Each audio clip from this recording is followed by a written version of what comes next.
Alright, well, it's time for me to weigh in on some of the games that are added to my ever growing roster of games that maybe I'll never get a chance to finish them all because it just keeps growing every fucking day.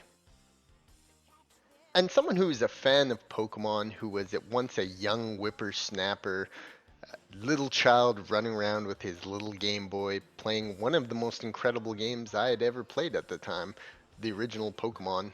Uh, it's time for someone of this caliber to weigh in on such a debacle of today's modern gaming that is with some juicy, juicy, juicy, juicy gaming gossip and drama.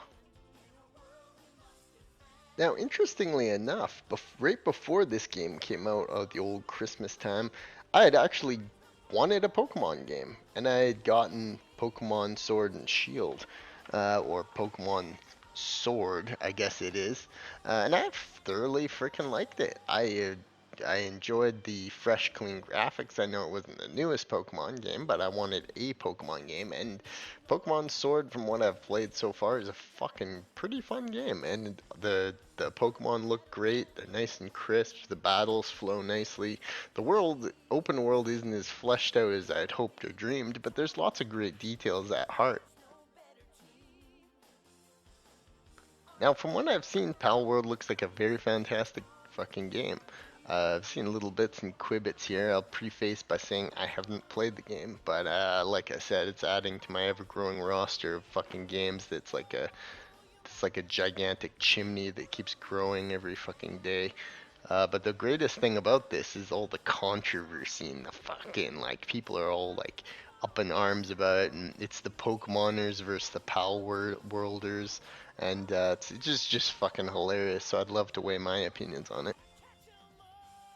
Pokemon knockoffs are nothing new, and when you were younger as a kid at the peak of Pokemon's ever-growing popularity, you saw it fucking everywhere. And I guess as young millennials, people just kind of grew up and grew on, and I've always loved Pokemon deep at heart, but it kind of like is so shamelessly been stolen in over the course of history. It all started with Digimon because when it all started, when Pokemon's hype was going to its antithesis, Digimon was like right there with it, and you remember everybody just saying, "Oh, it's trying to be Pokemon, it's trying to be Pokemon," and it's just fucking funny because so many things came along, including a stupid one called Blade I remember, and it's all just trying to bank in on the Pokemon success. So I mean, this is absolutely nothing new that gaming companies have done, and all kinds of merchandising type things have tried to do. So it'll be interesting to see where Palworld's future heads. Now, I mean, from the Steam numbers and everything alone, I mean, it's just taking the gaming sphere by storm, and I think it's just like it's reincorporating people's wants and needs to just kind of play open worldy survival games together with some familiar things like a Pokemon thing, like people like to just kind of hang out in game worlds and do what they like to do, and it's interesting how these open world survival crafts are really catering to the people who just like to hang out in game worlds. Now we go to the most controversial aspect of this gaming monstrosity is thinking that what's going to happen legal repercussions wise, and what's going to happen there, and it's really unknown at this point. A lot of people are saying that nothing's going to happen. A lot of people are saying that there is going to be something happen. Nintendo issued that ominous message a little bit ago. It's a funny time to be alive as a gamer because you're being slung with all these good games. You've already got a back roster of hundreds of games to check out and explore, and it's really like there's a lot of following trends nowadays. And probably gonna play Battle World. I'm probably gonna fucking sink tons of hours into it whenever me and my bros get into it. But it's fucking funny, and just to watch the threads and Twitter and shit on this game, it's just it's brilliant. It's brilliant. It's definitely an important time in gaming media.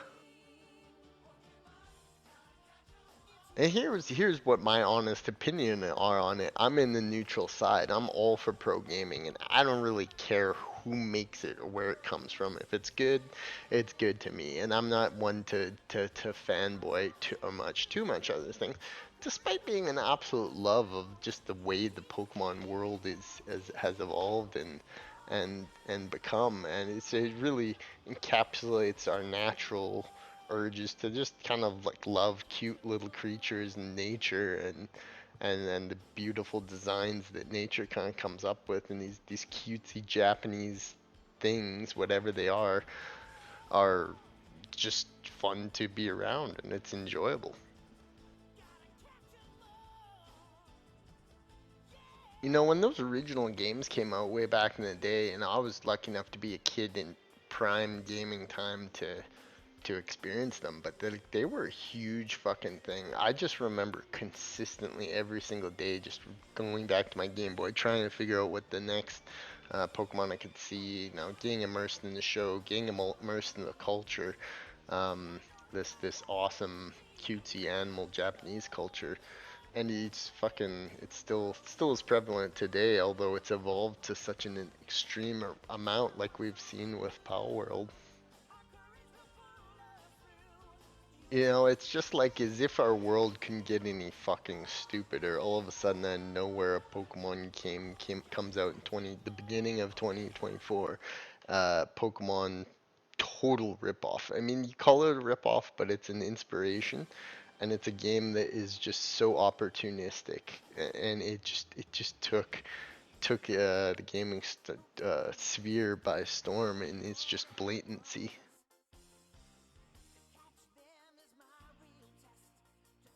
So you may have noticed I've been blending the video of both Pal World together with Sword and Shield, and you know the games look distinctly different enough a bit that Pals are pretty similar to Pokemon, but on the other side of the game for Pal World, I'm really seeing a very strong arc resemblance of just a generic kind of Japanese style graphics world.